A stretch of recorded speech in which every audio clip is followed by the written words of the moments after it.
Hello दोस्तों, कैसे हैं? आशा करते हैं आप सब ठीक ही होंगे। तो आज का कहानी है सास भी कभी बहू थी भाग 3।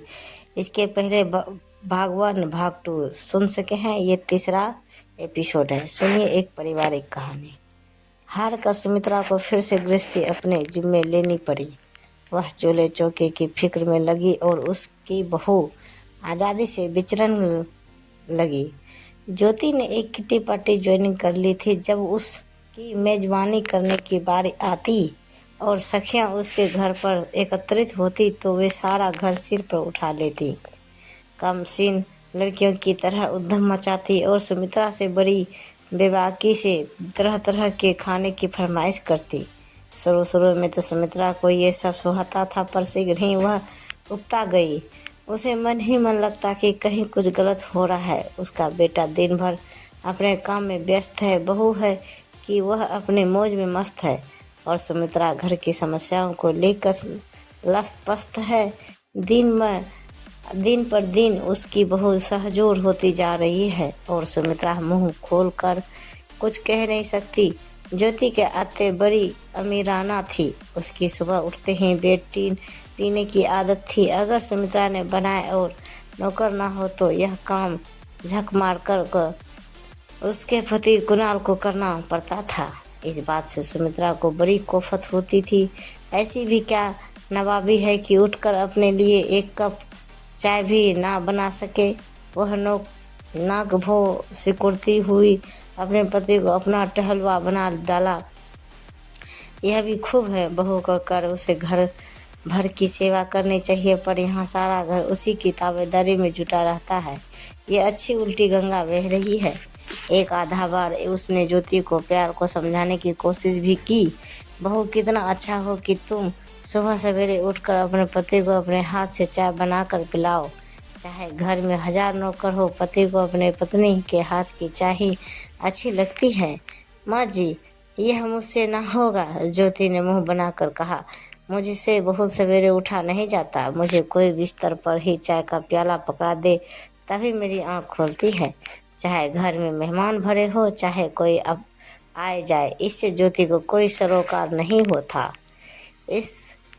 उसका बंधा हुआ टाइम टेबल था। वह सुबह उठकर जॉगिंग करती, हेल्थ क्लब जाती, लंच तक सेल्स सपाटे करती, कभी ब्यूटी पार्लर जाती, कभी शॉपिंग करती। दोपहर में घर उसकी सहेलियाँ इकट्ठी होती, ताश का अड्डा जमता। वे सारा दिन हा हा ही करती और रह रह कर उनकी चाय पकौड़ी की फरमाइश सुमित्रा दौड़ते दौड़ते हलकान हो जाती।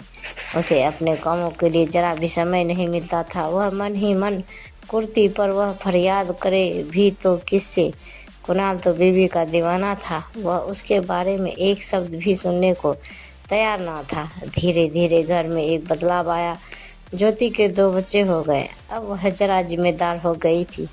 उसने घर की चाबियां हथिया ली, नौकरों पर नियंत्रण करने लगी, स्टोर रूम में ताला लग गया। वह एक एक पाई का हिसाब रखने लगी। इतना ही नहीं, वह घर वालों की सेहत का भी ख्याल रखने लगी।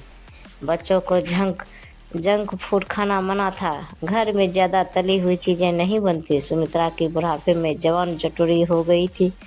उसका मन मिठाई वगैरह खाने का करता, पर ऐसी चीज़ें घर में लाना मना था। जब उसने अपने बेटियों से अपना रोया तो उन्होंने उसे समझाया, माँ, इन छोटी छोटी बातों को अधिक तूल ना बढ़ा ना दो। तुम्हारा जो खाने का मन करे उसे तुम स्वयं मंगाकर खा लो और खाया करो। सुमित्रा ने ऐसा ही किया। उसे चैन की सांस ली। चलो, देर सवेर बहू को अकल तो आई। अब वह भी अपनी बची खुची जिंदगी अपने मन मर्जी से जिएगी। जहाँ चाहे घूमेगी फिरेगी, जो चाहे करेगी। पर कहाँ, उसके ऊपर 1000 बंदिशें लग गई थी। जब भी वह अपना कोई प्रोग्राम बनाती तो ज्योति उस पर बाधा डाल देती। अरे माँ जी, आप कहाँ चली? आज तो मुन्ने का जन्मदिन है और हमने एक बच्चे को पार्टी का आयोजन किया। आप ना रहेगी तो कैसे चलेगा? ओह, मुन्ने का जन्मदिन है, मुझे तो याद ही ना था। यही तो मुश्किल है आपके साथ। आप बहुत भुलक्कड़ होती जा रही हैं। क्या करूं बहू, अब उम्र भी तो हो गई है। आगे वही तो उस दिन आप अपनी अलमारी खुली छोड़कर बाहर चली गई। वह तो अच्छा हुआ कि मेरी नज़र पड़ गई। किसी नौकर की नज़र पड़ी होती तो वह आपके रुपये पैसे और गहनों पे हाथ साफ कर चुका होता। बेहतर होगा कि आप इन गहनों को मुझे दे दें। मैं इन्हें बैंक में रख दूंगी। जब आप पहनना चाहे निकाल कर ले आऊँगी। ठीक है, पर अब इस उम्र में मुझे कौन सा सजना संवरना है। बहू, सब कुछ तुम्हें और लीला सरला को दे जाऊंगी। एक बात और माँ जी, आप रसोई में ना जाया करें। क्यों भला? उस रोज आप खीर में शक्कर की जगह नमक डाल दिया। रसोइया बड़बड़ा रहा था। ओह बहू, अब आँखों से कम दिखाई देता है और कान से कम सुनाई देता है ना। आपके बगल में रखा टेलीफोन घुनघुनाता रहता है और आप फ़ोन नहीं उठाते। हाँ माँ, कुणाल कहता है, पता नहीं तुम्हें दिन में दिन क्या होता जा रहा है। तुम्हारी याददाश्त कमज़ोर होती जा रही है। याद है उस दिन तुमने हम सबको कितनी परेशानी में डाल दिया था। सुमित्रा ने अपराध भाव से सिर झुका लिया। उसे याद आया वह दिन जब हमेशा की तरह वह शाम को टहलने निकली और विद्यालय में चलते चलते जाने कहाँ जा पहुँची। उसने चारों तरफ देखा तो जगह बिल्कुल अनजानी लगी। उसके मन में डर बैठ गया। अब वह घर कैसे पहुँचेगी। वह रास्ता भूल गई थी और चलते चलते बेहद थक भी गई थी। पास में ही एक चबूतरा दिखा। वह चबूतरे पर कुछ देर सुस्ताने बैठ गई। सुमित्रा ने अपने दिमाग में जोर दिया, पर उसे अपना पता न याद आया। वह अपने बेटों का नाम तक भूल गई थी। यह मुझे क्या हो गया, उसने घबरा कर सोचा। तभी वहाँ एक सज्जन आए। सुमित्रा को देखकर वे बोले, अरे माँ जी, आप यहाँ कहाँ? आप तो खार में रहती हैं, अंधेरी कैसे पहुँच गई? क्या रास्ता भूल गई हैं? चलिए मैं आपको घर छोड़ देता हूँ। घर वाले सब चिंतित से बाहर खड़े थे। कुणाल उसे देखते ही बोला, माँ तुम कहाँ चली गई थी? इतनी देर तक घर नहीं लौटी तो हम सबको फिक्र होने लगी। मैं अभी मोटर लेकर तुम्हें ढूंढने निकलने वाला था। बस आज से तुम्हारा अकेले बाहर जाना बंद। जब कहीं जाना हो तो साथ में किसी को ले लिया करो। कुणाल उसे डॉक्टर के पास ले गया।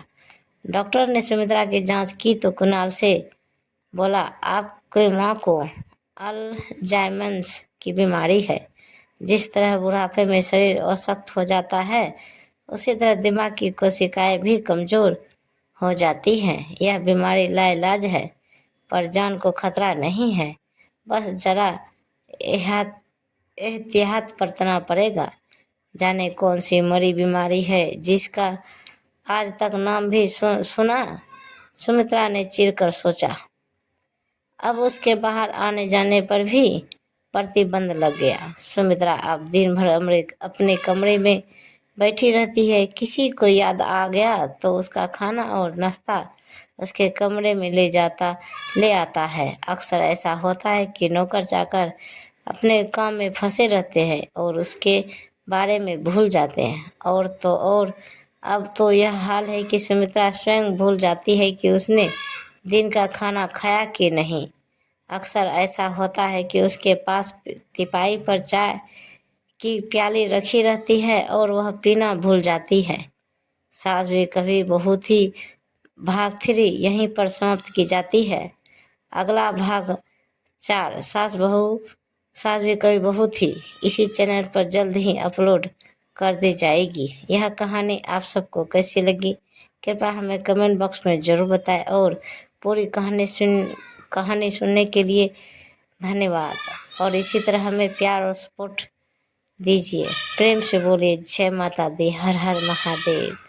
तो दोस्तों, ऐसे ही वीडियो देखने हमारे चैनल को सब्सक्राइब करें, वीडियो को लाइक जरूर करें। धन्यवाद। तो दोस्तों, मिलते हैं अगले वीडियो के साथ। तब तक बाय बाय दोस्तों। जय हिंद।